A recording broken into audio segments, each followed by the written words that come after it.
Pozdravljeni, sem Silvester Božič, arheolog, nostalgik, staroljub in poet. Retro lover. Vsak teden se bomo skupaj vrnili v prastaro zgodovino poznega 20. stoletja in poskušali razumeti bizarne običaje takratnih homo sapiensov. Danes vam bo pokazal, kakšne računalnike so imeli včasih in kako težko si prišel do računalniških iger. Zdaj je namreč to popolnoma preprosto. Jaz sem si v 2 sekundah naložil Pokémon 1. A vidite, še Bobby vrata. Nekoč pa je bilo vse precej bolj komplicirano. Človečnjaki 20. stoletja so namreč najprej potrebovali računalnik Commodore, ki ga pri nas sploh ni bilo mogoče kupiti. In so ga zato morali prešvercati čez mejo. Naslednji. Dan. Dobar dan, dobrodošli na meddržavni meji. Dan. Imate kaj za prijaviti? Ne. Ok, kar naprej. Pa čestitke, gospa.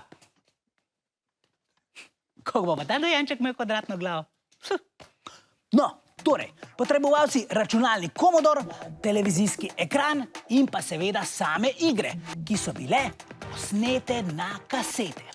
Zato so igričarji potrebovali tudi kasetofon, ki so ga priključili na računalnik.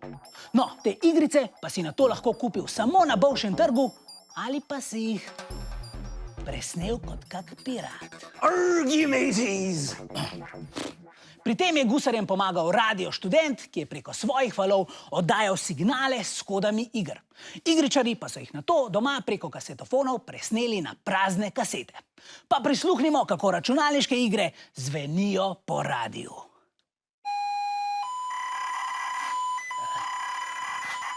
Lepo, ne? No, te signale so nato računalniške naprave preko starodavnih postopkov pretopile na ekran in naši predniki so dobili dogodivščin polna igričarska doživetja. Pazi ga. Lepo. Razbol avto. Tako so računalniške igre igrali včasih. Naslednji retro lover pa nam bo razkril vse o misteriozni večji sestri navadne kasete, znane pod zloglasnim imenom VHS. Kaseta.